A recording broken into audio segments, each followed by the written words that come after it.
I'm Dr. John Gartner. And I'm Dr. Harry Segal. And welcome to another session of Shrinking Trump. John and I began this show in April because we were so concerned about what we saw as Trump's deterioration of his cognitive functioning, as well as his severe personality disorder and sociopathic features. But since the election, we've really been stepping back to think about our response to it, to support you and our friends and each other at this time of what I call anticipatory anxiety, where we don't really know what's going to happen and that we need to both be watching, but also not losing ourselves to the anxiety. And that's what our show has really morphed into and what we're hoping that you'll join us to think about. And, you know, we're speaking as doctors and, well, I'll speak for myself, also as patients, because we're all having trouble coping with this. It's because it feels catastrophic, and I think it is catastrophic. And so I'm actually very excited about the guest we have today. I hope you'll stay and listen to him. He's an extraordinary person. He's a Buddhist monk, as well as a psychiatrist.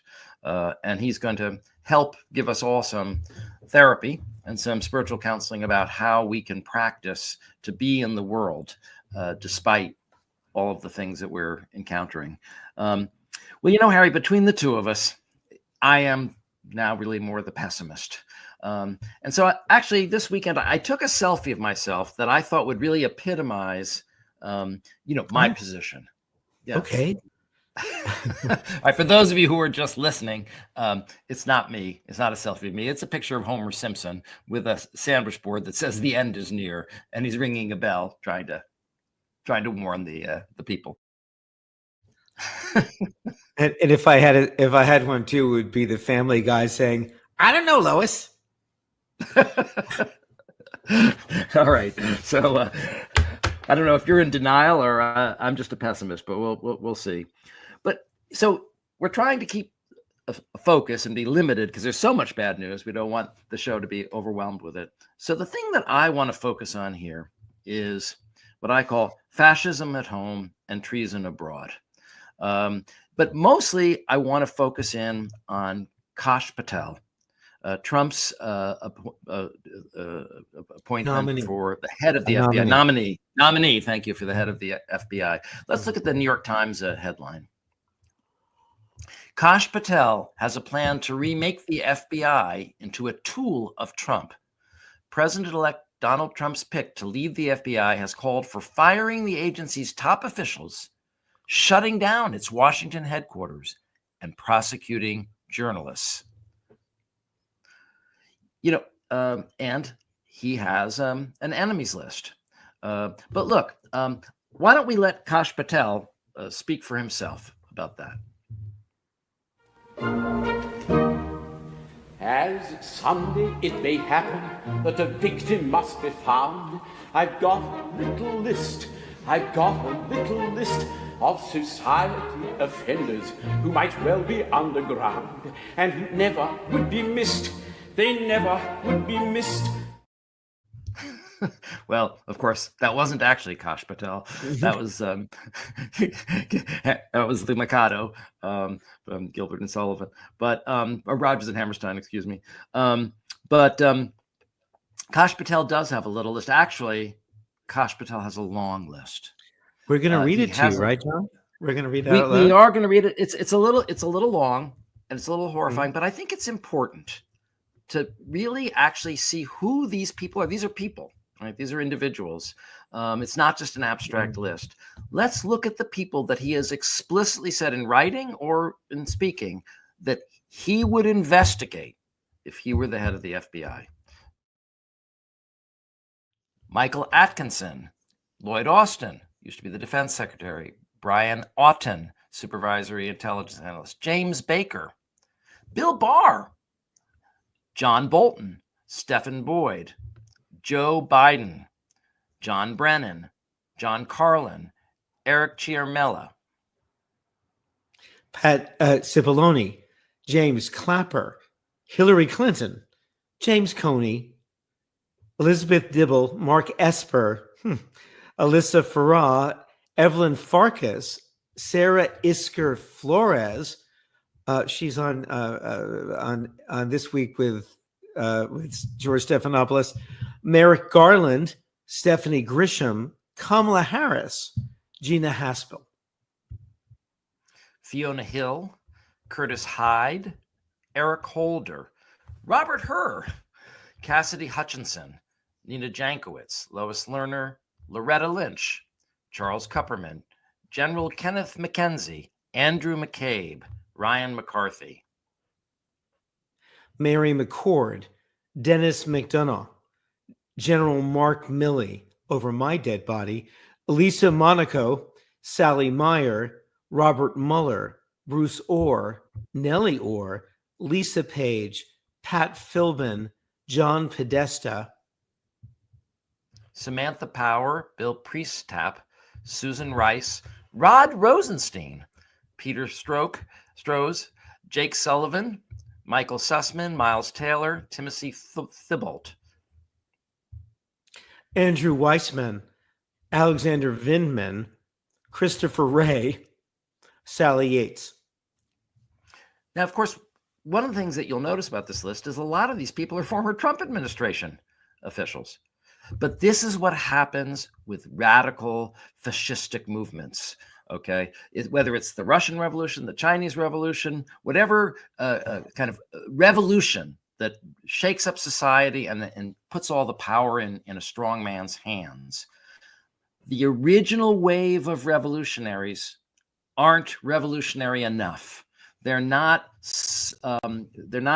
they still have some allegiance, right, to some values or some institutions or some morality that makes them not 100% pliable in the dictator's hands. So Bill Barr, who actually, of course, carried immense water for Trump, it wasn't enough, right? He still wanted him to agree that the election was stolen and let the Justice Department investigate it.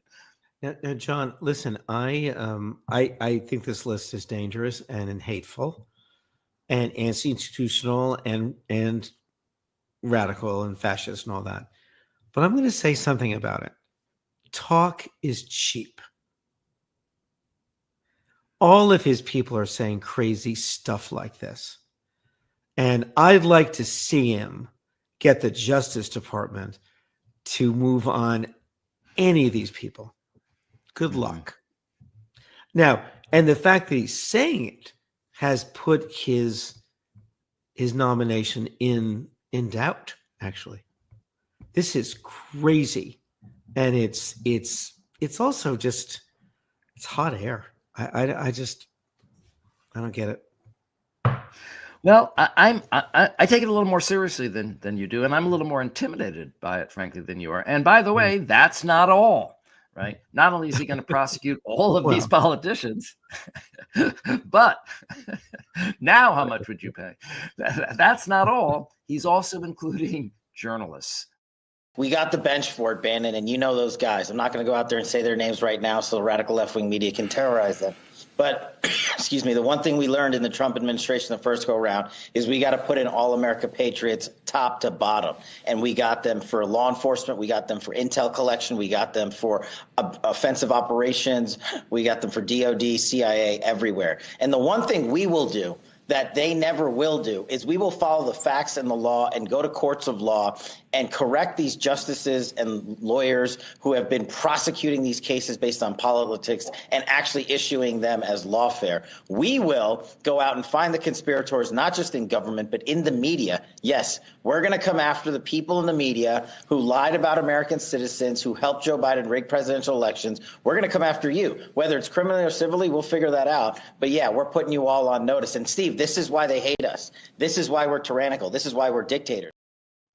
Yeah, actually, this is why we hate you, and this is why you're tyrannical, and this is why you're dictators. I was talking to Steve Bannon, who's insane, and this guy is insane. You really think the Senate's is gonna approve this nomination? We'll see. I mean, if he does, it's terrible, and I'll be alarmed. Yeah. But I think he's insane, and there is no way that all of the judges in all of the states and all the jurisdictions are going to look at this stuff. Look at that fairly experienced prosecutor from Connecticut who Bill Barr put on Durham to investigate the investigators. He got nothing.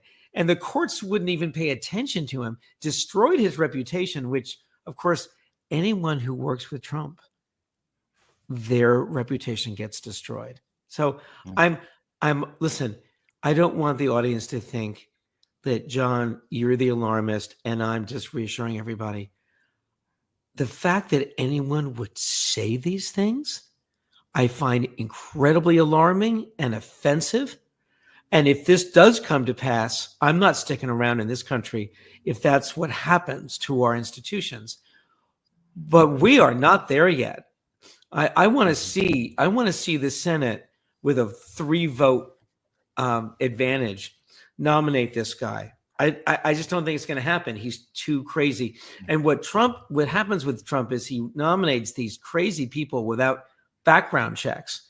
Then they get turned down. And then he comes up with someone that will still do his dirty work, but is less controversial, like Pam Bondi instead of Matt Gaetz. They're talking about Ron DeSantis for DOD rather than Pete Hegseth, who's a rapist, an alcoholic, and a criminal.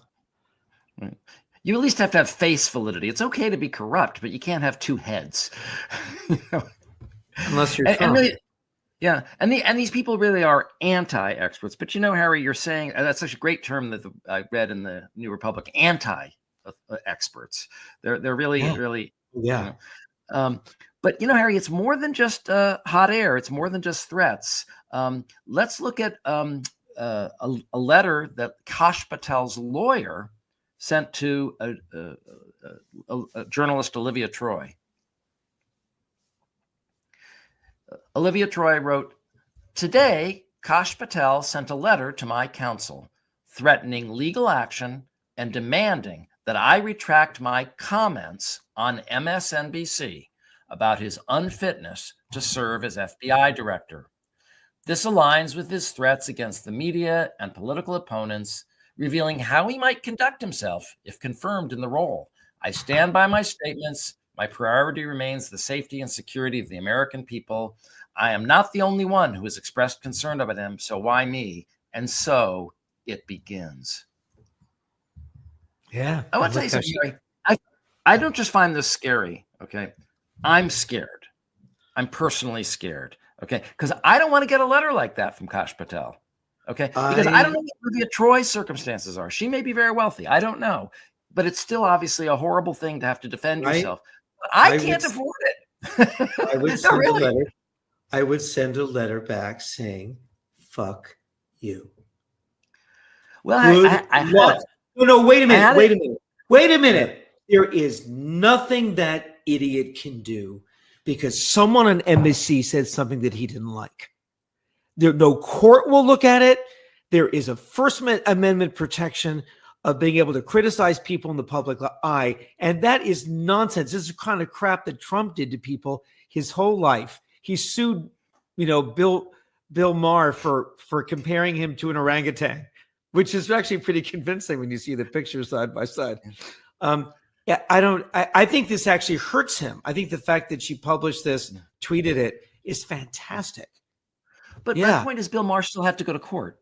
Okay. And yes, he won the suit. And yes, it was thrown out. And yes, it was basically a harassment. The suit was harassment.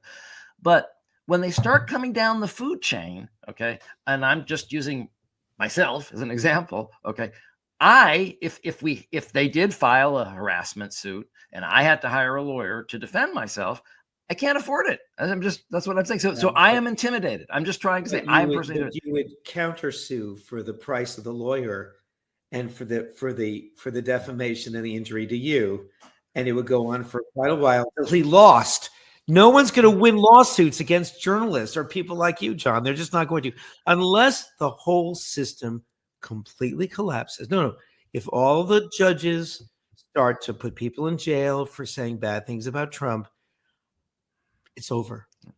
Then our political system has collapsed, and I'm not saying it won't happen. but it's not happening yet. If anything, this was a dumbass move on his part. That alone might sink his nomination that he sent for that letter. Mm-hmm. All right, well, listen, I have a suggestion, and I know you're not going to like it at first, okay? I usually go along with what you want. I just want you to give it a hearing. Would it really kill us to go down to Mar-a-Lago and kiss his fat, fleshy ass and say, look, the last 31 shows, we were just kidding. Just kidding. You know, he does it all the time. We, like Joe and Mika, we could just do it for background. What? Exactly, like Joe and Mika. We're not better than Joe and Mika.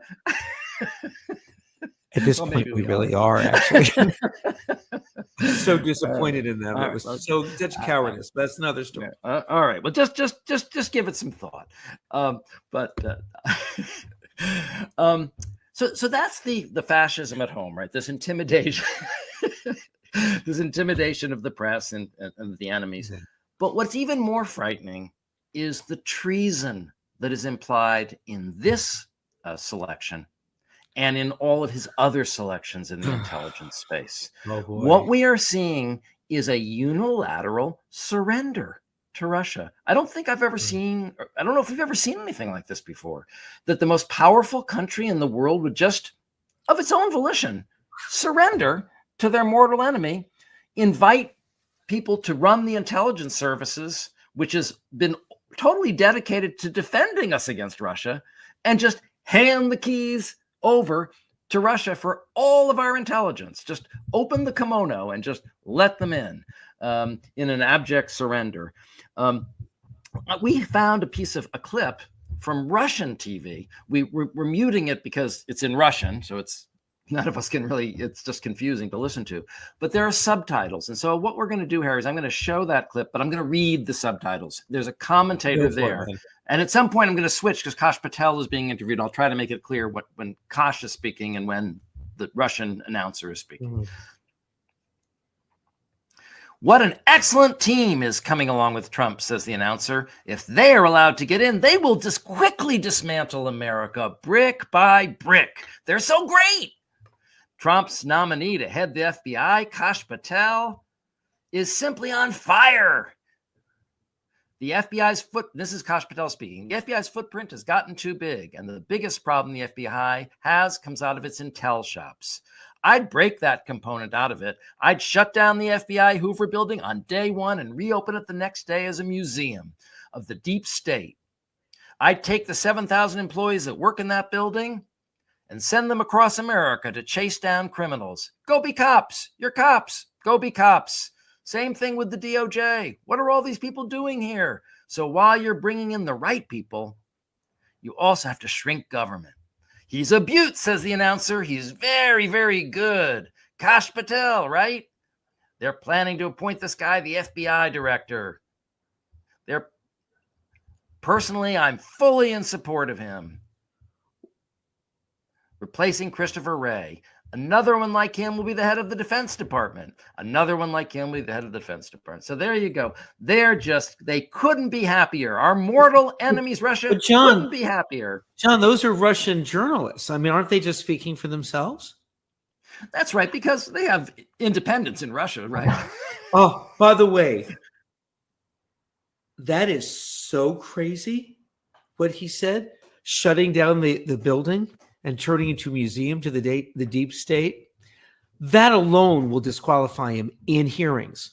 He's going to have to disavow all this stuff, and it's insane.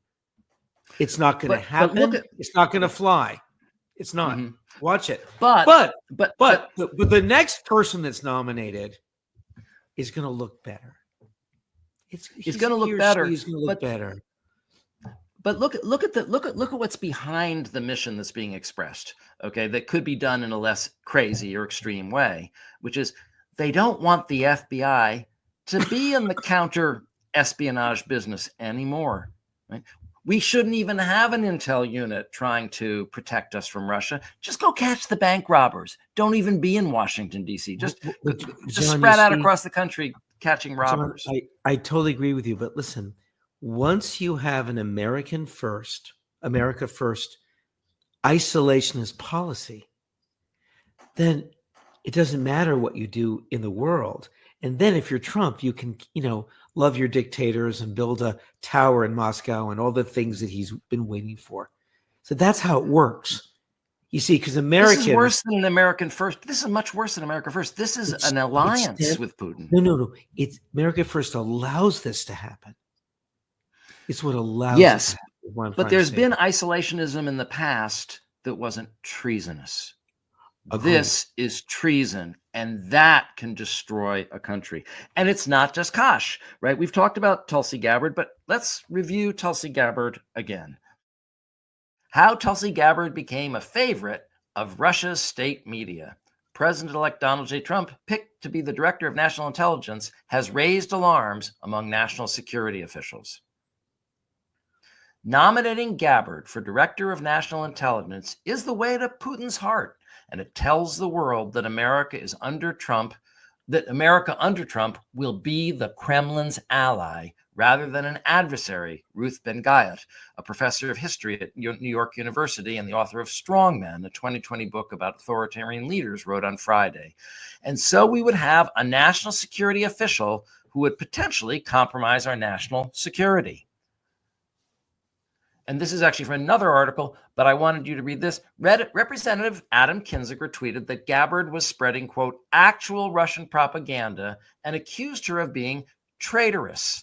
Others also accused Gabbard of appearing to be working on behalf of Russia by helping them spread conspiracy theories about U.S.-funded biolabs in Ukraine. And Hillary Clinton, by the way, also called her a Russian asset. Right. And also what I've also been hearing is that intelligence people in our allies are preparing not to share any intel with us because she's compromised. She's a Russian asset. And I think this is going to make her nomination also quite difficult, although they're not going to reject all of them. That's the thing. You see, what he's doing that's actually sort of evil and evilly clever, right, is he's doing what he usually does. He's flooding the zone with shit, right? Yeah. Only here he's flooding the zone with shitty people, right? So we can't stop them all. Well, you know what they did in the 1940s in Hollywood was there was a Hays Commission that was censoring movies. So what producers would do is they'd include a couple of really racy scenes. And then the Hays censors would cut those out, which they didn't want to be in the movie anyway. So the rest of the movie wouldn't be censored. That's what Trump does. That's flooding the zone. He's putting out people who can be rejected if they're rejected. Of course, the other issue for Trump is he'd like them all to be taken. And you and I know that he is feeling wounded and rageful that he's not getting Matt Gaetz. And I don't think Pete Hegseth is going anywhere either. I agree. All right, the last person I just want to point out, some of you I never know how to pronounce his name, Boris Epstein. How do you spell Epstein. Epstein. Boris Epstein is now going to be the head of counterterrorism. Of course, counterintelligence, but of course, he's Russian. First of all, he's born in Russia. Okay. Yeah. That doesn't necessarily mean that he's not a loyal American, but let's learn a little more about him. In September 2016, the media watchdog organization Media Matters for America criticized CNN, Fox News, and PBS for failing to disclose Epstein's financial ties to the former Soviet Union, which include consulting through Strategy International LLC for entities doing business in Eastern Europe and moderating a Russian-sponsored conference on investment opportunities in Moscow. So the whole team is Russian, right? They're all Russian. I mean, also, when you have a name like Boris, it sounds like Boris and Natasha. So, I mean, that automatically tips you off. Well, but it's like Paul Manafort. This was the same thing we saw in just like Paul Manafort. Exactly. But these people will be in charge of our intelligence. Christopher Wray was corrupt. I've been saying this for years. Okay. He used they say you shouldn't use the Justice Department as a sword or a shield, right? He used it as a shield. You notice not a single Republican has been indicted for treason with Russia, even though it's become a mass movement. So why is that?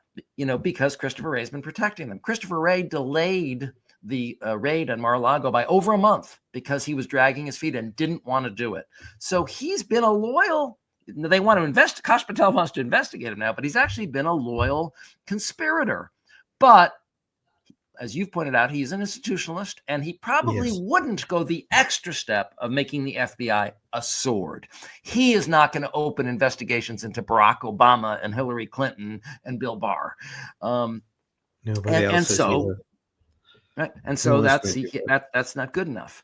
So even Harry, even if he does get rid of these people, the point is the treason is in plain sight. He's going to give Russia all of our intelligence. And here's one other thing to keep your eye on in terms of the treason factor. Why Trump's post-election phone calls with foreign leaders matter. The problem isn't that Trump is talking to foreign leaders. The problem is that he's having private chats without coordinating with the State Department.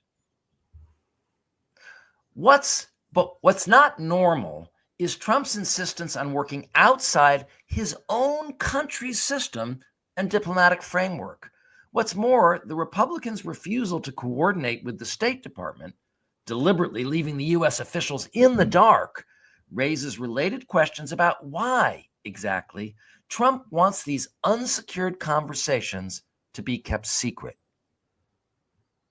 So in other words, America used to have a foreign policy that was American and involved the whole State Department, and it represented the American position. Now our foreign policy is just whatever the hell Trump says on the phone at the moment, whatever he gives away, whatever corrupt deal he cuts, whatever demented thing he does or says, and he doesn't have to tell us or the State Department what he said, what he agreed to. So we won't have an American foreign policy anymore. We'll have a Trump foreign policy based on corruption and demented insanity. Yeah, that's what would happen the first time too. Except there were some guardrails for the first 3 years, and then they were gone. And actually, John, can we transition to our focus on Trump for a minute, or is there something more you want to add? I've got one last. Yes. Sorry. Okay. So this is really crazy. Okay. This is an actual tweet from our Vice President-elect, J.D. Vance. So for those of you who are just listening, this is a takeoff on a Norman Rockwell painting, the one where they serve the Thanksgiving turkey, and Trump is there as the father. And J.D. Vance has superimposed his own face on the mother's body. So he's there wearing like an apron and a dress, which is really odd. And on the platter is the United States of America. Now, what it has is an electoral map. So it's showing you all the red states and all the blue areas. And so I suppose what he's trying to say is that, hey, we're giving thanks for winning the election, or congratulations, America, here's the election. But think about this. I don't know if you remember the old Twilight Zone where these aliens showed up and they had this book, To Serve Man. And they thought, well, these aliens must really have good intentions because they have a whole book about how to serve man. But then it turns out it's actually a cookbook. So they're not going to serve man. They're going to serve man. And in that picture, right, everything's overdetermined, right? And we know as psychologists, like people reveal things in their images and their metaphors. He's literally serving America on a platter to be cut up and devoured. That's where we are. Yes. It's a very odd choice, isn't it, though? It's also really strange. It's a Norman Rockwell painting, I think, that he's put Trump right behind him and himself in a dress. Yeah. I just think, and he's against trans people. I was going to say, I mean, and he wears eyeliner. I mean, this is sort of like a Jewish anti-Semite here. And there's this way in which it looks like Trump is right behind him, and I'll leave it to he just wants to be Trump's little bitch, and maybe that's what a vice president is supposed to be with Trump, I suppose. ask Mike Pence. I mean, if there's anybody who leaned over and submitted, it was Mike until one time he didn't. For which I will always be grateful, by the way, even though Yes, I think too. he's kind of a horrible person, but it was a great thing. It took real courage. And you know who we have to thank for it in part? Dan Quayle. He called Dan Quayle, who was not only vice president, but was also from Indiana. They were from the same state. And Quayle said, "You can't do that." It's fantastic. All right. So Harry, you wanted to present Trump's happy corner. It's my Trump's happy place. His happy place. When we were focusing on his functioning and lack thereof, running up to the election, John and I had clip after clip after clip, and then we started to have clips of Kamala because she was such a wonderful contrast. But I think there's more to understanding Trump than that might be helpful for all of us as we attempt to kind of step back and try to figure out what are we capable of doing to help and what are we not capable of doing. And recently, there's been an assistant to Trump who the Times wrote about as worshiping him, literally. This idealized person. I'm going to talk about her in a minute, but I want to go back to one of Trump's extramarital affairs. And I want to go back to this because when I first saw the interview with Anderson Cooper, I was really struck by it because I've heard people say that Trump is very charming in person when he's not on camera. He can be very warm and engaging. But I thought that all of his relationships with women were kind of like E. Jean Carroll, grabbing women raping them or trying to rape them in a changing booth or molesting someone on a plane. Or we were in George Conway's commercials about, he's really just a corn dog and a disgusting person when it comes to women. So I thought it was all aggressive. Like everything he did was, it's not really sexual pleasure. It's the pleasure of dominating. And people will tell you that rape is more of an aggressive act than it is a sexual act.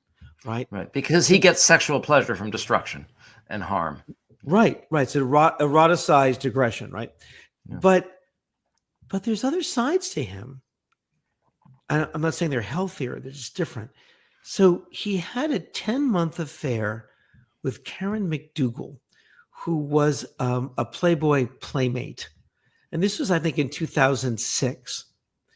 And she describes having a 10-month relationship with him in which she saw him frequently and talked to him on the phone many, many times, and that she ended the affair after 10 months and didn't really explain why, but it's clear that she was feeling a lot of guilt because not only was he married, but his wife had just had a baby named Barron, which he didn't care about.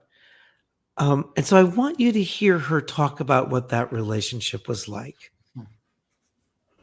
And you knew he was married? I did. Did he bring up his wife? Did you bring it up? No, I never brought up his wife. He did once, and that's the only time I can remember when he said she was an intelligent woman. She knew 4 or 5 languages. But other than that, he never talked about his wife, and I never brought her up. Obviously, there's a reason I don't bring her up, because I felt guilty about it. So after never seeing her until the one occasion, I never correlated the two, really. I just kind of out of sight, out of mind. When you met, it was 2006. Correct. Was this shortly after his son had been born?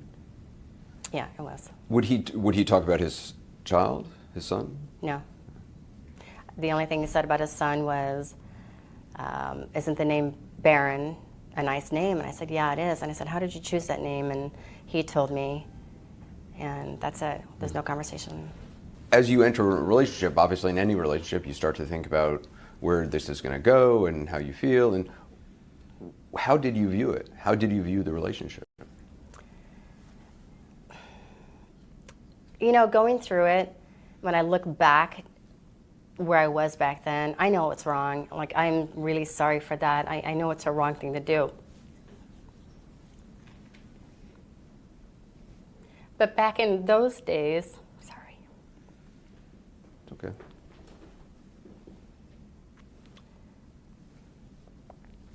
Back in that day, I was a different girl. I had fun. I was in the Playboy scene. I was just enjoying life as much as I could. And, when I got with him, actually, there was a real relationship there. There were real feelings between the two of us, not just myself, not just him. There was a real relationship there, and I kind of out of sight, out of mind with everything else. And, deep inside, I did have a lot of guilt, but I still continued. You believe, though, that he had real feelings for you? Of course he did. I know he did. He would say that? He did. Were you in love with him? I was, yeah. And do you think he was in love with you? He was, yeah. Did Donald Trump ever say to you that he loved you? All the time. He always told me he loved me. Yeah, of course. Did he have any nicknames for you? He would call me baby, or he'd call me beautiful Karen. I may be a softie, but I'm very touched by her. I think she was being very genuine. Yeah. I think the fact that she got tearful out of guilt shows that she, it was 15 years earlier when she was much younger. But what struck me was there are all the signs of Trump having no guilt, Of course. never mentioning his wife, never mentioning his baby. Like, it wasn't just out of sight, out of mind for her. It was out of sight, out of mind for him. And within that narrow way of thinking, Trump allowed himself to experience what he might have convinced himself was love. And that love, I believe, is the sense, the victory of being with a beautiful woman, of a beautiful woman. Playboy saying, bunny. right, saying that she loved him, maybe feeling in a very narrow way this warm feeling towards her. As long, I believe, as she idealized him. Yeah. Right? So it becomes this very curated space interpersonally where he can use the word love and et cetera. But I didn't show you, obviously, the whole interview, but there wasn't much of a response when she broke up with him. He just moved on. Like, it doesn't matter. I think you're making a good point. You're really, what you're defining is sort of a different, very special, curated type of relationship that Trump has had with many different women. I know you're going to go through some of them, and this Natalie Harp is just the latest in a series, I think, is really your point. But women who idealized him. Remember how Lauren Loomer, I know you're going to talk about it, used to worship him, in a crazy way. And he digs it. He loves it. He loves being told he's a god, right? And so he's always had a soft spot for women who tell him he's a god. Yes. And I think, but the fact that he can let himself play in that space, my guess is that with Ivana Trump and Marla Maples and then what's her name? Melania, thank you. I kept thinking of Malala, which is a whole different thing. I think there probably was a honeymoon phase for him with each of those women where they felt loved and they felt like it was just the two of them and no one else mattered. And I think he does that for a while. And if he marries you, then he moves on and does this with lots of other people. And eventually you get furious. I mean, Melania wouldn't hold his hand in public. I mean, she was so furious with him. And I think all his wives, the women, become furious with him because they don't matter. But I wanted to point out the idealizing because with Trump in the White House without guardrails, that means we're going to see two things. We're going to see him wanting to put in people like Kash Patel, who will burn down everything he says. Go destroy it, he'll do it, right?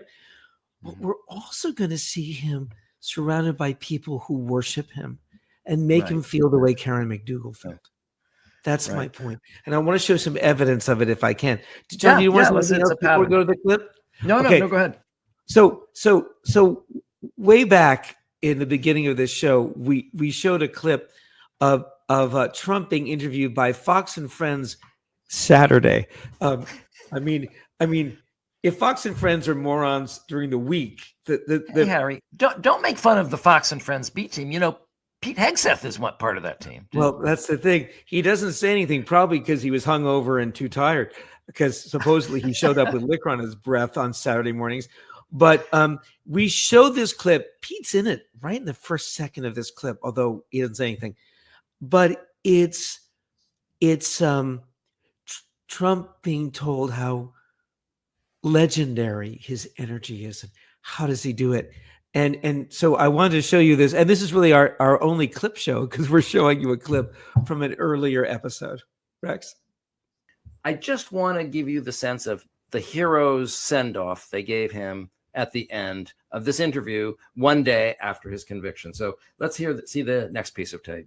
I want to ask you what Rena in Liberty, Maine asks. By the way, your sleep schedule, your diet, these are things of legend. So she asks, President Trump, what is the very first thing you do every morning? So I don't sleep a lot.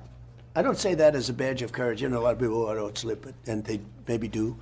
I rarely eat breakfast. It's funny, I love food, but I don't necessarily, I'm too anxious. I really enjoy life. It's crazy. I shouldn't enjoy life. I get indicted. I get impeached. Somebody said, how do you live? You know the most often question? I get two questions. Number one, I get, will they do it again? You know what that means. Very ominous. I said, they're going to try because they can't help themselves. They're bad. But we hope we're going to have them blocked, okay? The other question is, how do you do it? How do you stand up and you get impeached, you get indicted, you get this, you get convicted of bullshit. And they say, how do you do it? How do you do it? How does he do it? It's just amazing. By the way, did you notice they asked him, what do you do in the morning? He didn't really answer. He said, I don't eat breakfast. He then said, I get anxious. That was interesting. Then he said, but I enjoy life and everything's fine. But he said the word anxious. He didn't have to say he was anxious. Actually, the part I thought you were going to show from that show was when the woman keeps going, I know, because we're talking about these women who idealize him. But John, we were so young back then. Did you see? We were so young and naive. Yeah. Let's like that was. I mean, what was that? That was before the election, and I didn't have gray hairs. 2018. I mean, we look like boys. Anyway, that was an extraordinary interview. But again, to recreate, look how comfortable he is. Look how spontaneous he is. He even says anxious. He doesn't mean to. He gets away from it very quickly. But that's how comfortable he is. He's actually being spontaneous with him as long as he's being idealized. Right. You know, Harry, we get nasty comments when you say that he's charming. I just want every time you say that. But I think you're right that in the right circumstances where he's being worshipped and he feels relaxed, he can be charming. And I think what you're getting at is the new White House is all going to be about fluffing Trump. Well, fluffing his ego. We're not going to explain the verb and where that comes from. Look it up. The way that I would put it is he's going to have henchmen on the one side.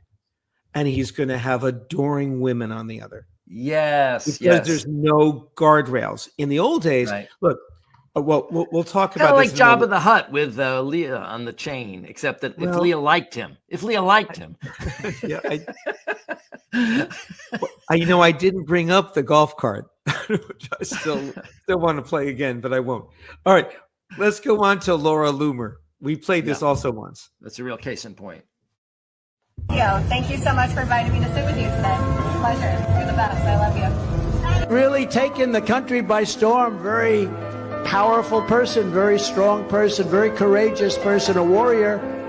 Laura Loomer. Laura, where are you? Thank you, Laura. Great job you do. We have a lot of great friends and a lot of great people. Laura, how are you? You look so beautiful, as always. That's a woman with courage. You don't want to be Loomered. If you're Loomered, you're in deep trouble. That's the end of your career, in a sense. Thanks, Laura. She's actually... That's my that says Trump 2024. Thank you, Dad. Thank you. We love you. Yeah. Oh, love you. I love you. I love you, President Trump. Amazing speech, Kai. I love this. I'll never give up on you. Amazing. You're amazing. I love you. Best president ever. Somebody who's extremely shy, but really talented, and she's going places. Laura Loomer. Where's Laura? Laura. Where is Laura? She doesn't like the sanctimonious. She doesn't like the sanctus.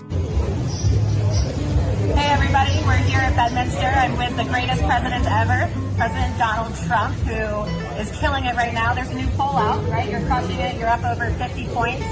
And it's a beautiful day here. Beautiful club. It's my first time here at Bedminster. Well, it's great to have you, and you've been really very special. You work hard, and you are a very opinionated lady. I have to tell you that, and in my opinion, I like that. Well, I appreciate all of your support, and you've been terrific, and everybody appreciates your support. Yes. Thank you. Thank you. Thank you so much for inviting me to sit with you today.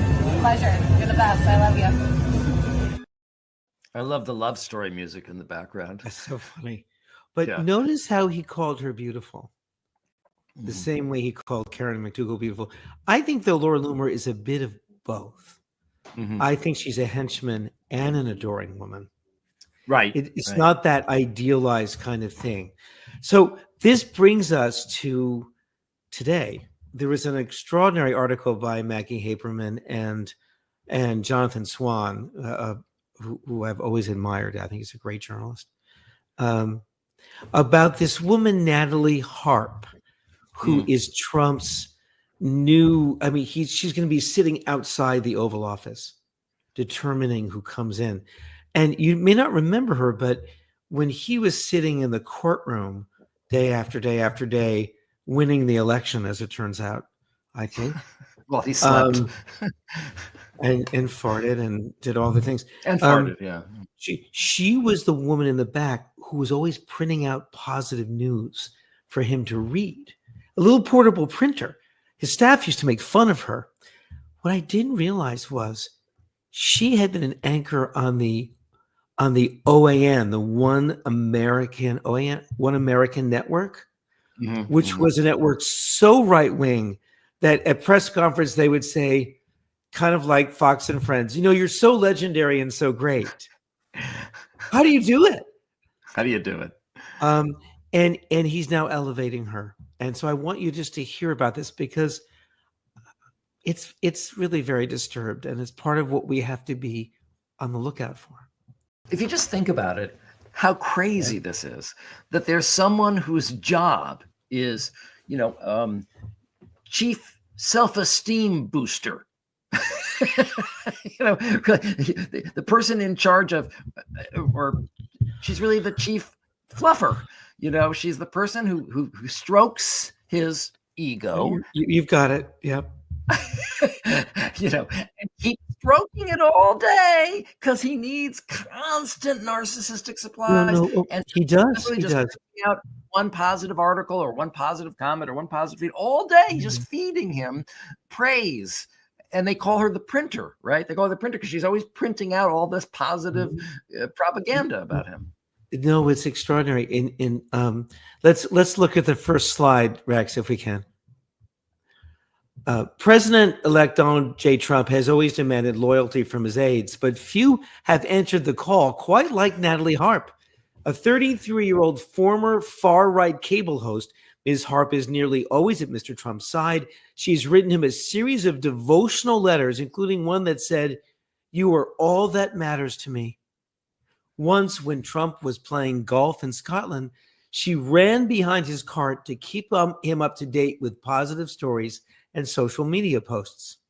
Little known beyond Trump's immediate orbit, Ms. Harp is now poised to play a potentially influential role in his White House, sitting right outside the Oval Office and acting as the conduit for a largely unsupervised flow of information to and from the president and helping him with his social media feed. She has no official title, but during the campaign, colleagues referred to her as the human printer because she followed Mr. Trump around with a portable printer and battery pack to charge it so she could hand him information in hard copy as he prefers. I want to bring you joy. Ms. Harp, a devout Christian who grew up in California, first caught the attention of Mr. Trump in 2019 when she appeared on Fox News and credited him with saving her life. She had bone cancer, she said, and legislation that Mr. Trump signed in 2018, the right to try law, saved her by giving her access to experimental treatments. It's unclear what drug she was referring to. Mr. Trump loved the story and invited her to speak on his behalf at the 2020 Republican National Convention. She joined his staff in 2022 after leaving her job as an anchor at the far-right One American News Network, where she further endeared herself to Mr. Trump by endorsing his baseless claims about the 2020 election being stolen. You are all that matters to me, she wrote in one of the letters, which was seen by the New York Times. The letter's authenticity was confirmed by two people with direct knowledge of them. I don't want to ever let you down, Ms. Harp wrote, thanking Mr. Trump for being her, quote, guardian and protector in this life. In another letter, she told Mr. Trump that she wanted to get back to, quote, that synergy, unquote, she used to have with him where, quote, we talk about everything and nothing. I want to bring you joy, she wrote, to feel like we can get through a day without ever having to talk work. At the White House, Ms. Harp is likely to serve a role unlike any presidential advisor in modern history. Do, do, do, do, do. Sorry, I felt I had to do that over. I know. This is what needs to have the guardrails up. Yeah, no, it's an interesting point. One last point I want to make, which is that when Trump went in the first time, and he really had no government experience, he had no real business experience. I mean, he's just a marketer and a sociopath. So he really didn't know. He had Reince Priebus, who is, just a snot-nosed little schmuck, and he had the Republican establishment behind him, who he also hated because they told him what to do. But he put Rex Tillerson in, and he put other people in important positions of power. He had John Kelly was his chief of staff. He had many chiefs of staff, and at that time he had a very interesting under the radar assistant named Hope Hicks. Mm-hmm. Yeah, and who played that role. Yeah, but unlike Natalie Harp, there's no record of Hope Hicks writing love letters or getting into that close little sphere where she can make him feel really good. Because Hope Hicks, who was very tall, very beautiful, very young, but very businesslike, poised, she looked like Melania. And I believe Melania had already come to hate him. They were already on the outs. There were pictures of her refusing to hold hands with him. And Melania is not an easy person to deal with, believe me, from what I've heard. And Hope Hicks was like a stand-in. Here is a young woman, beautiful and statuesque, but who was not doing this.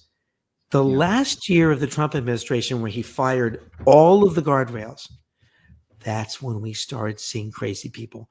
That's where Bill Barr said he wouldn't allow Kash Patel to be an assistant CIA director over his dead body. Bill Barr would do anything Trump asked. It might be over his dead body because, he's on the enemies list now. He's on Kash Patel's list. But you see my point. In other words, Yeah. Trump began to let all these crazy people in with some institutional pressure. So look, I think Now he has none.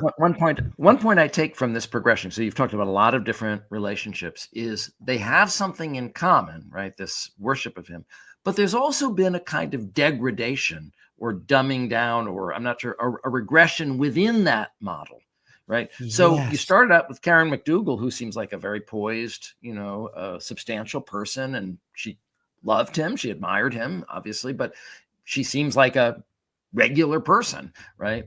And then it starts to degenerate, right? Then you get the Laura Loomers, who Laura Loomer is a loon, I love you, best president ever. It was like being at the Beatles concert at Shea Stadium in 1964. And now we have someone much worse. And now we have this crazy person who thinks he's a god, and the most important thing in her life is to worship him. It's the same idealizing we saw in the Fox and Friends piece. Mm-hmm. If you drink the Kool-Aid and you really believe the myth, he will shine on you. He will be warm to you. He'll give you time. He'll call you. He'll talk to you. But cross him or be of no use to him anymore. He won't think twice about kicking you to the curb. You're so right, John, though. There's been a deterioration, and that echoes the deterioration of his functioning. Right. And one thing that John and I do, because we really do talk about John's alarm and my more cautious concern. Because again, I want to say to the audience, I am not thinking everything's fine. I'm really worried. But I think there's two trajectories. One is he able to dismantle the institutions to do terrible damage? And can he do it before his dementia catches up to him and he can't do anything? And these are two dangerous trajectories. It's not like one is going to save the other. But it is something for us to be on the lookout for as we also try to live our lives. I want to say one last thing, and I just, when Trump nominated Matt Gaetz, and everyone freaked out, because, that's how he won the election in October. He said the most outrageous things. They're eating the dogs, eating the cats, and all that stuff. And Kamala had no press for 2 weeks. Trump is always won by just hogging the news cycle until people just go, well, I know Trump, I'll vote for him. Right? And he did it with Matt Gaetz. And John Fetterman, who has suffered a stroke, who has suffered major depressive episode, who's super smart and psychologically minded, he came on the air and said, he is trolling you. He said, stop letting Trump get in your face. This guy's not going to be confirmed. We're not going to let him get into our heads. And I feel that way. I am down to an hour and a half of media. And folks, before the election, I must have been watching 15 hours a week.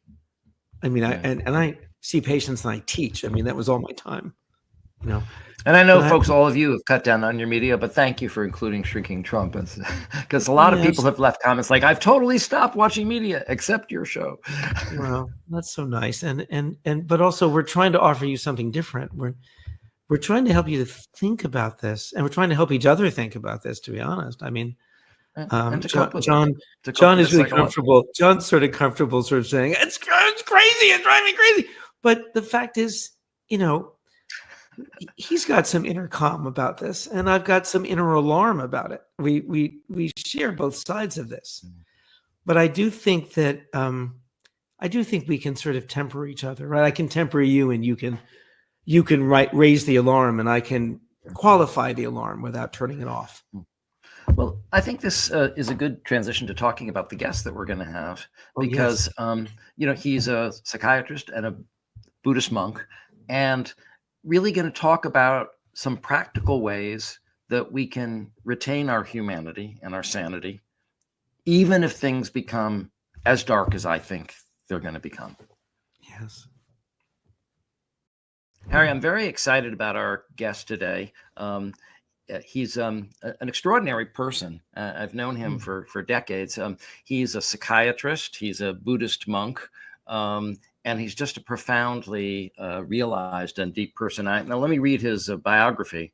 Reverend Konrad Ryushin Marchaj is a Zen priest in the tradition of Zen Buddhism and a Dharma heir of the late John Daido Loori.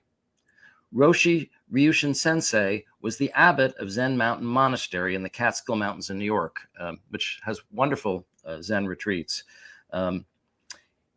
He was born in Warsaw, Poland. He immigrated to the United States in 1967. He received a Bachelor of Arts degree in anthropology from Yale University in 1976 and his medical degree from Albany Medical College in 1980. He worked first as a pediatrician in Portland, Maine, later serving the U.S. Navy as a physician for 3 years. He then returned to Albany for postgraduate training in psychiatry. After completing his residency, he served as medical director for a community psychiatric research program, the Mobile Crisis Team, which served Albany County's disenfranchised and homeless population. He entered full-time residential training at the monastery in 1992. In addition to his roles as the monastery's abbot and director of operations, he explored contemplative practices in higher education, collaborating with several liberal arts educators and administrators in the Northeast to look for ways that college students could engage in religious practice as part of their education.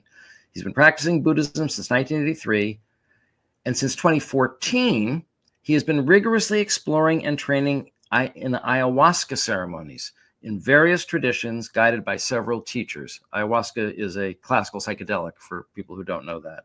Drawing on his background as a physician and a psychiatrist, Ryushin's infectious interest and thorough training in the workings of the mind and compassionate expressions of unconditional love, combined with his skill at translating complex concepts into accessible everyday language, characterize his unique teaching style. So with that... If I can just say, what an extraordinary biography to be able to have studied and integrated culture, language, physiology, Buddhism, and now these other experimentations. I'm so glad you've invited him here today, John. Good. As I said, he's an extraordinary person. Hi, Ryushin. Thank you so much for joining us. Good evening. Good to be here. But in the future, you should screen the person that when you're reading that stuff. Like, I shouldn't be hearing this. Well, I didn't get too effusive. I didn't do one of those grand rounds things where they get, right, over the moon. Yeah. All right. Well, so I have a broad question, and feel free to break this down however you want. But obviously, we're facing what feels like and I think is an existential crisis, for lack of a better word, and people don't really feel they have the tools for knowing how to deal with it, much less turning it into a growth experience. But what can Buddhism and or psychedelics teach us about how we can respond and how we can actually grow, maybe even from the response? Yeah.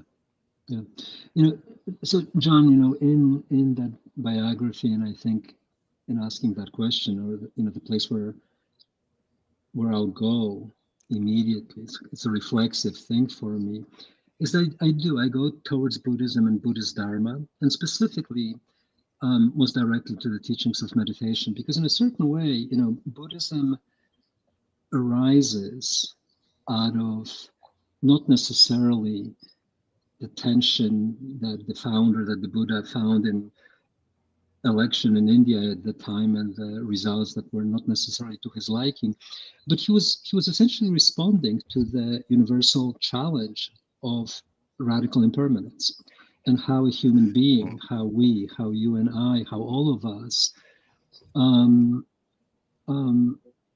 cannot and will never escape the reality of radical impermanence. And I use the word radical impermanence because in the Buddhist Dharma, when we speak about impermanence, it's not even that it's a matter of seeing that things change. It's much more profound than that the radical impermanence speaks to something closer to what quantum physics are revealing, that there are no things, that there's nothing that we can actually grasp and situate ourselves and stabilize ourselves in our experience with any degree of solidity, identity, inherent existence. So Buddhism moves us away from imagining that there is a preferential state, some condition, some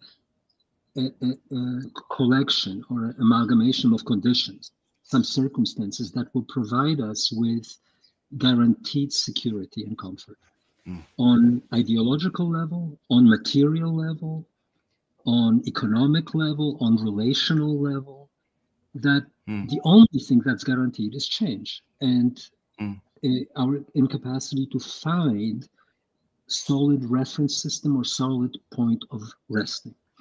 And that we're capable, that a human mind is capable to recognizing that and then to attune ourselves, if you will, discover a way of being amidst impermanence, where the quality of effort is not dedicated to trying to anchor ourselves and stabilize ourselves or invest all our energy in imagining that we can create that solidity, that we learn how to ride the wave of impermanence and the immediacy and never denying the conditions that are available to us.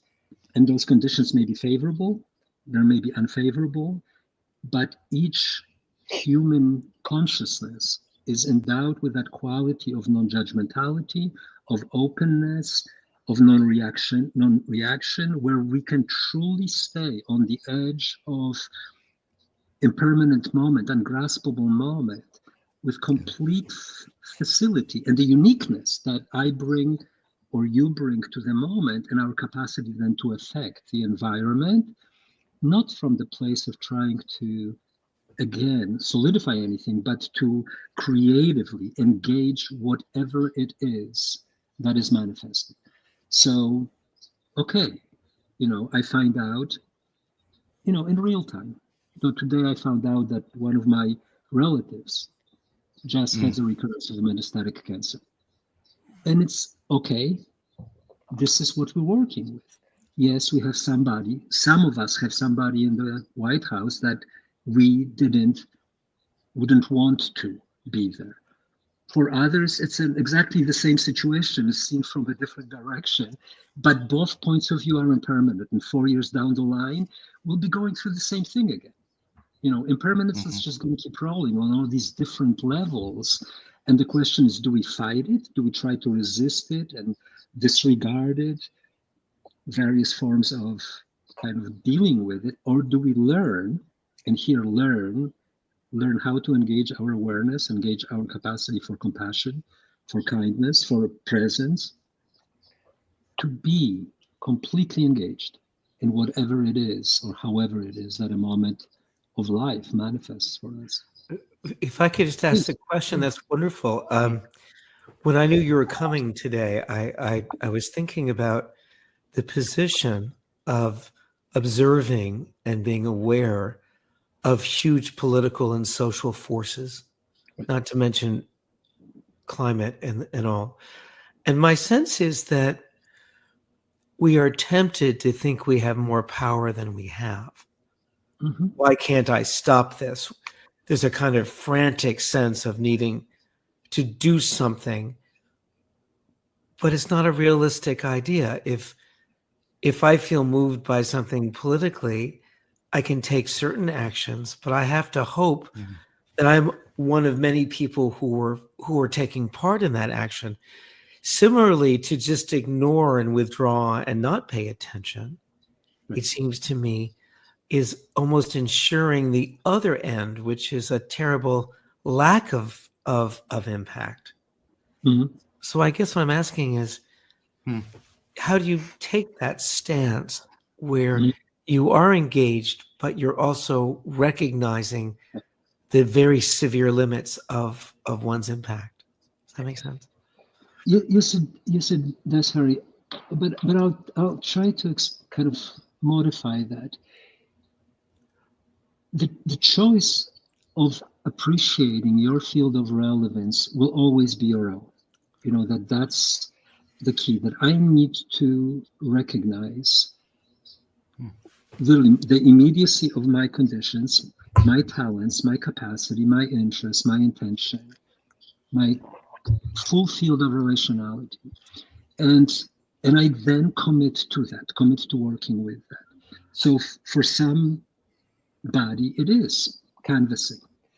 For others, it's to create an artistic description of something or make a movie. For other, it is to sit still in stillness and cultivate within myself a quality of mind that's receptive and accepting of as many individuals or circumstances as I can possibly hold. So where I place myself in my interface with the universe is ultimately up to me, and there is no, again, optimal way of doing it. But once we do that, something else happens. The level of power, the level of awareness that we all have is actually considerably greater than what we imagine it to be. So it's, both things are true. In a certain way, at this moment, each one of us, on the screen, we are in conversation with the totality of reality. That's another, Buddhist observation, which is not theoretical. Thich Nhat Hanh beautifully used to speak about this notion of interbeing, which was his way. He's the Vietnamese monk teacher who imprinted himself deeply on the Western psyche. But one of his notions was this notion of interbeing, that, we are ultimately profoundly and infinitely and mysteriously interconnected, which means that any action that I take, if that action is done with clarity and kindness, is sending ripples literally throughout the field. And it's as simple as, having a certain thought and then recognizing that when you have a different thought, if nothing else, your body feels differently.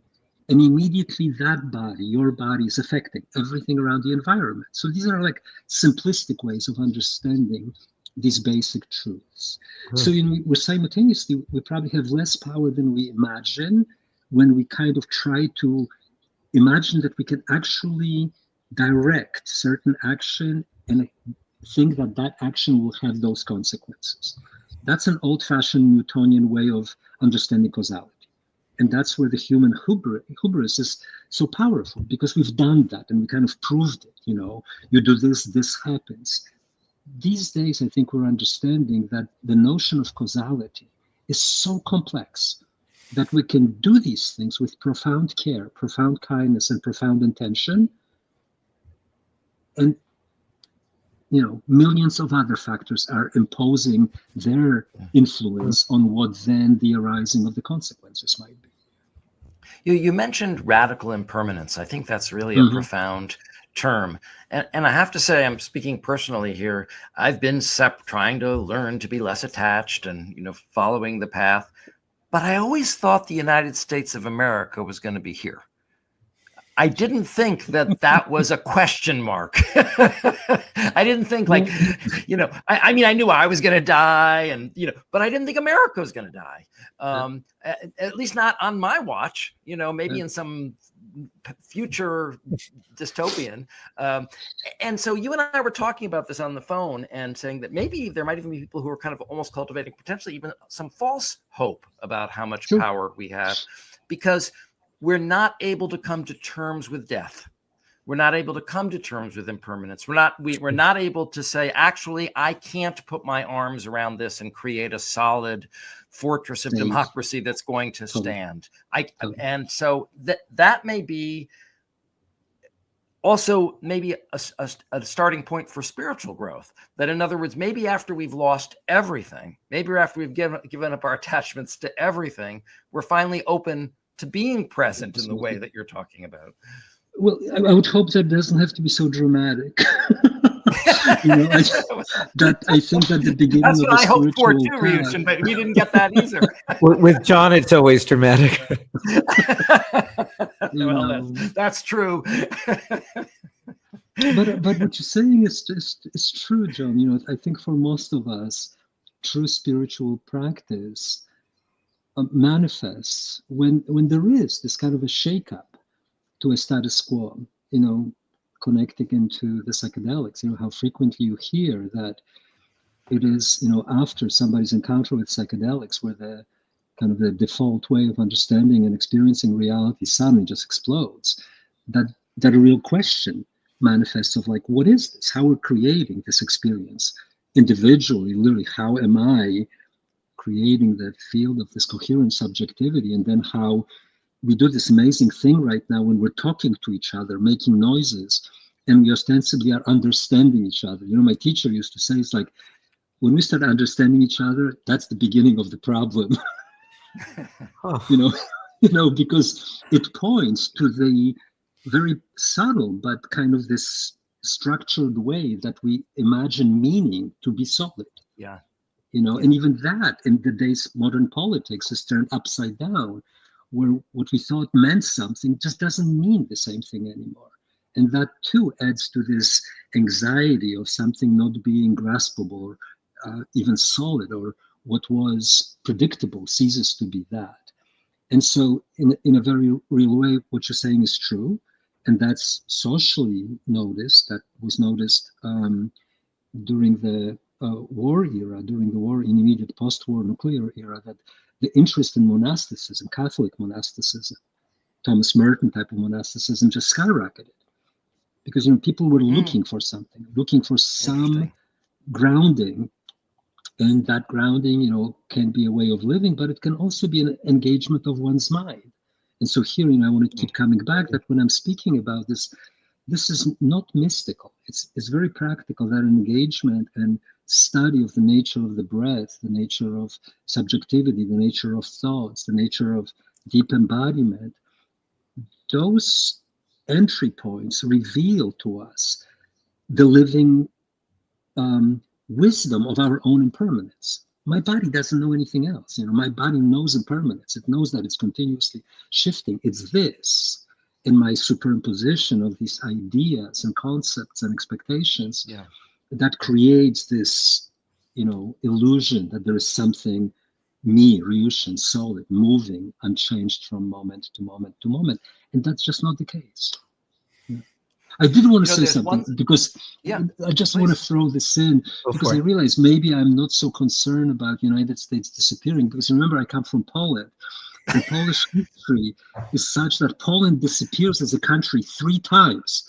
You know, it gets dissected, moved around, it ceases to be an entity, and then it just shows up again, and sometimes in much better ways. So who knows? Well, there you go. Impermanence. So the impermanence can be impermanent. You know, you told one story. We talked about this before the show, but I really want to share this with the audience. So I went to a retreat 25 years ago that Ryushin was leading, and he told a story that I've told to almost all of my patients since then. And I just told him this tonight. He didn't know that I was retelling this story for all these years. But 15 years ago, I made a commitment to teach all my patients to meditate. So I became what I call the meditation Nazi. You know, I teach them meditate, and then I check whether they're doing it. I don't have the sticks, you know, to hit them over the head. But I'm glad. Yeah, me too. But I tell them this. One of the things I tell them to do is to do little mini meditations, even if it's just a breath or two. And I tell them that I went to this retreat 25 years ago, and there was this monk who was also a psychiatrist from Poland. And he said, when I came to America, I tried to teach my patients to meditate, but all of you Americans are so hyperactive that I couldn't get any of you to sit down and just meditate. And of course, I know this phenomenon very well because I actually wrote a book about it. I wrote a book called The Hypomanic Edge, about how hypomanic Americans are. So I know exactly of what you speak. And then you got so frustrated, you threw your hands up in the air and you said, well, with one businessman, you said, well, you've got time for one breath, haven't you? And the businessman didn't even catch the sarcasm. He just really considered it and said, yeah, I have time for one breath. And you said, that's how my one breath meditation was born. So I want to give you credit for the one breath meditation technique that I have been teaching for years now. I suspect there were a few other teachers along the line who recognized that might be a useful way to start. That may be the way all of the meditation starts, just that with that first breath. Right. Yeah. You know, I heard something in the way you were describing radical impermanence and the ways in which we can position ourselves. And as I get older, even though I was raised at a time when conventional morality was really under attack and being questioned. And a lot of moral positions that we inherited from the 19th century were pretty awful. But as I get older, for example, I had worked with a patient who had done something, I think, really good to try to help a child. And many years later found out that thing he had done inadvertently had led to a trauma for that person. Right. And he came talking of tremendous guilt. And I spoke with him about his good intentions. Right. And I'm starting to feel that good intentions have to be at the heart of how we position ourselves in our world. Totally. Harry, absolutely. This statement, that whatever the path to hell is lined with good intentions, that is just such a wrong way to understand what we're talking about. Because, reverse it other ways, like, so what, the path to heaven is lined with bad intentions. So I think that it's the good intention is absolutely necessary. The right understanding and the right intention get us going. And then we learn, meaning that, obviously this person that you just described had the good intention, the actions followed, they didn't have the results that they imagined them to be. It's not over. They've learned something. Yes. You just perpetuated the story, or you told the story, so the ripples are going forth, and we're all learning in a certain way, and the collective wisdom, the mycelial wisdom, hopefully is shifting something, and we are on both receiving and creative end of that. So intention, envisioning, and then practice, which means study, exploration, really seeking to not to come to a conclusive end, but to recognize that the possibilities are just continuously opening for us. And hence, so in a very go ahead. So in a very concrete way, let's imagine that things are going to get possibly very, very dark. Right? Then how can people keep their focus on the light? Yeah. Think globally, act locally. Reach out to your neighbor. Do something that's infused with light, which is an act of kindness, an act of interest, an act of witnessing, an act of inquiry, an act of care, and also for yourself, an act of presence, of recognizing the degree to which your anxiety is driven by your thinking, more frequently than by anything else that's actually immediately happening. I mean, it's a kind of a glib statement, but for a lot of people, who is in the White House doesn't make that much difference. They're alive probably from moment to moment, how the coffee tastes and how the light is filtering on the window and how they greet their kids and how they go to work and deal with the other people that they work with. I don't think that's going to change that much. And to infuse that with maybe even more passion and more quality of understanding that these basic human virtues or ways that we can be with each other is what matters most. That kind of diffuses or creates, a completely different framing for that person's life. Just something crossed my mind because, these extreme examples matter. And this is an extreme example from Auschwitz, which is, again, close to my parents. My parents are war survivors and concentration camp survivors. And it's not a personal story. It's kind of a secondhand story that you hear a lot about from concentration camps, that people who survived the concentration camps were the prisoners who were generous with each other, who would take the, piece of bread and split it in half and give it to somebody who was suffering from hunger. That it seemed that no statistical studies were done, but that quality of humanity and generosity in the most horrific of a situation still works. It's still life conducive. And we're not there by any stretch of the imagination. But the challenge is always the same, in these circumstances, however positive and negative they might be. What is the nature of open awareness, open-heartedness, and a gesture that emerges from a place of clarity? I just wanted to ask you one other, not overly technical question, but to integrate this kind of self-awareness and radical impermanence.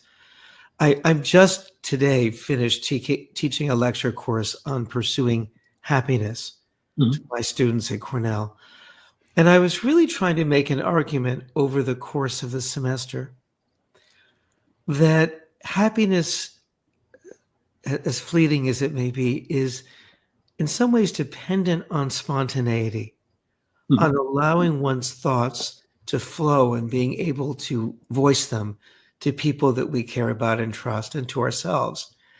But I also made the argument that because we do develop defenses coming out of our adolescence in particular, but earlier, that our spontaneity and therefore our authenticity is limited by the limits of our self-awareness.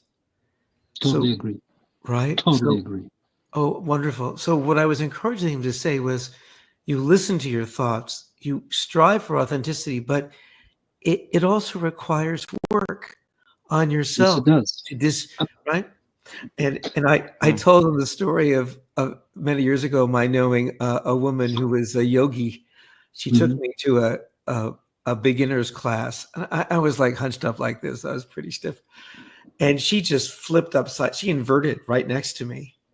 And she said to me, you haven't been paying attention to your body. No. And not as a retaliation, I thought she was right, but I said, but you haven't been paying attention to your mind. And so we all have such challenges ahead of us, don't we?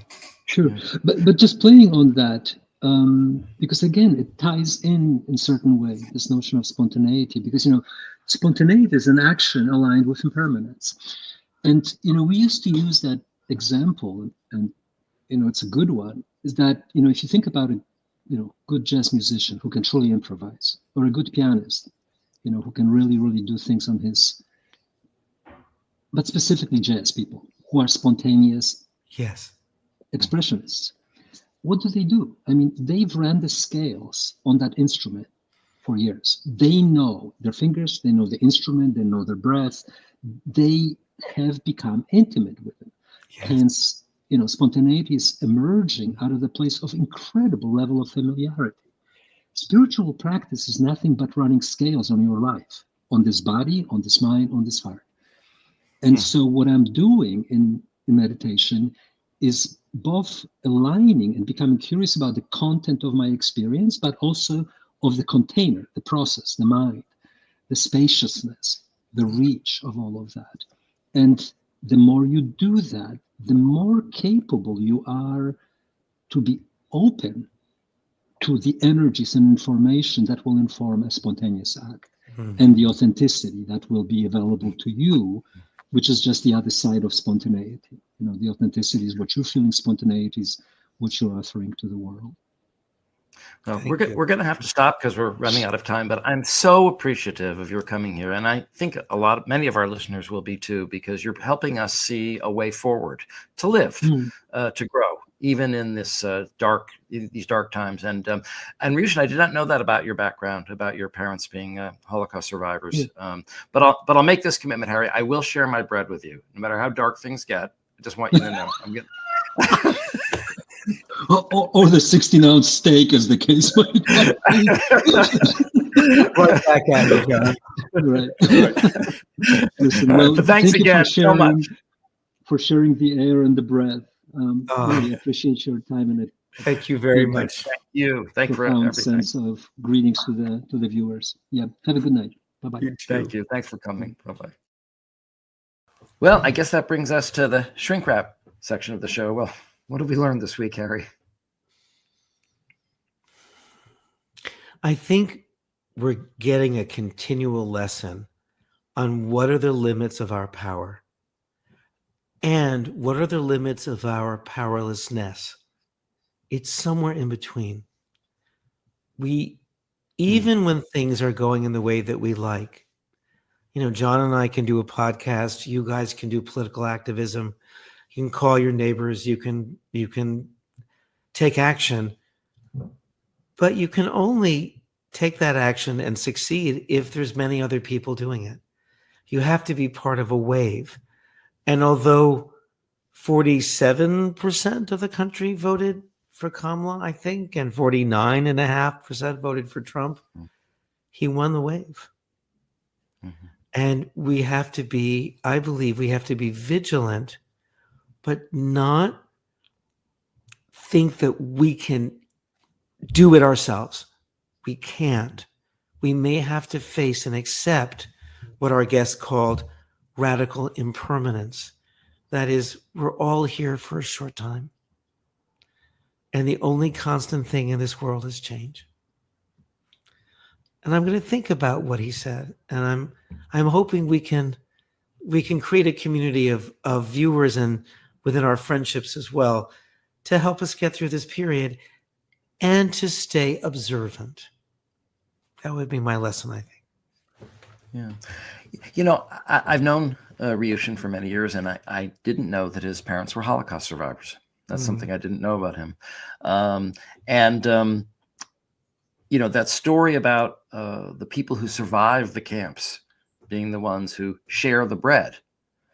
To me, that was really a powerful story, because I'm not saying we're going to be in Auschwitz, but I think that we are entering a kind of night.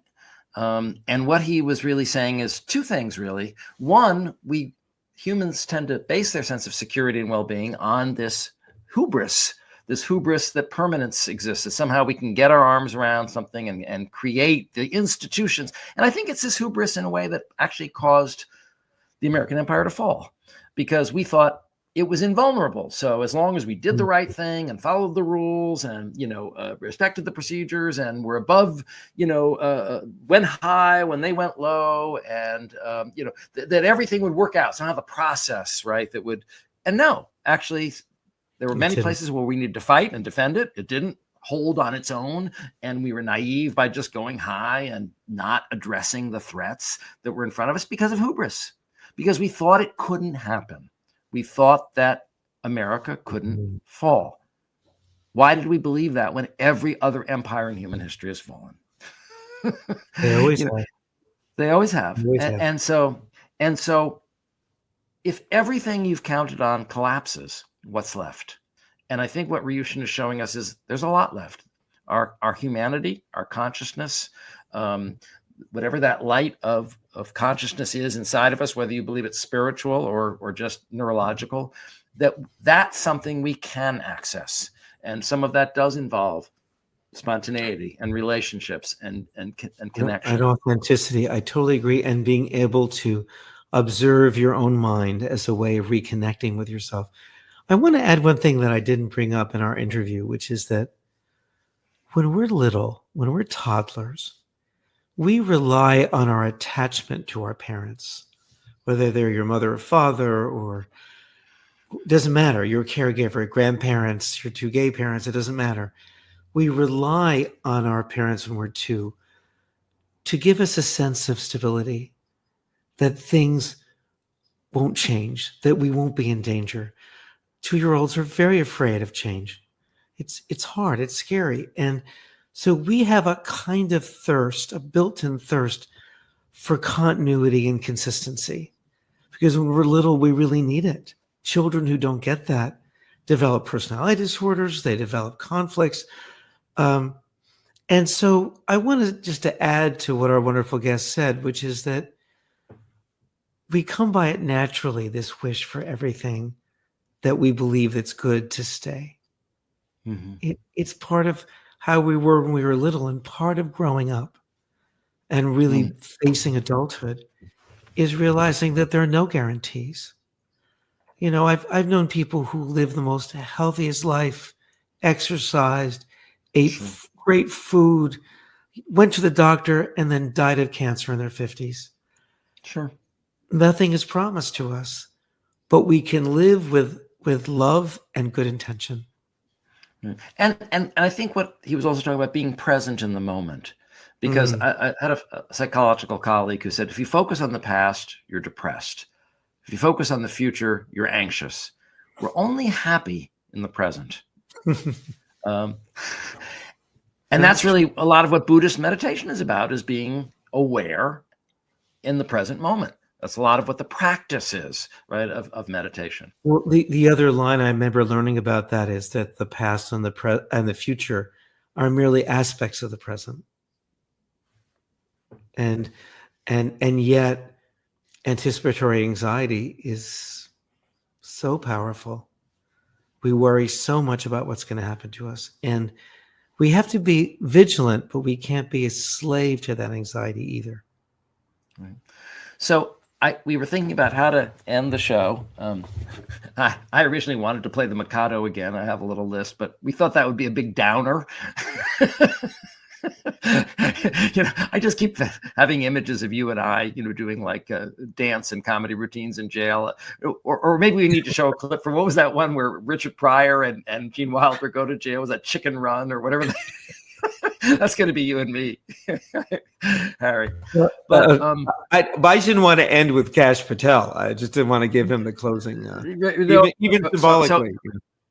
So we rethought it. We rethought the ending, and we decided we've had this Zen master, and he is a Zen master, come and speak to us about the way forward. And so we wanted to end on a moment of meditation and contemplation.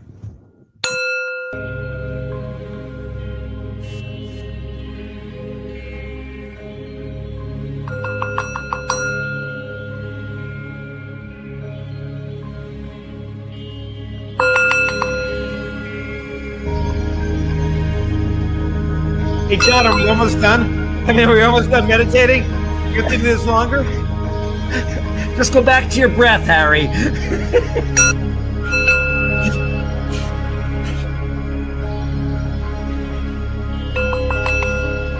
I keep bringing it back to my breath, and then I go somewhere else. Just practice. Go to Zen Mountain Monastery for a little while. There you go. Namaste, folks. Be well. Namaste. We hope to see you next week. Take care. See you next week.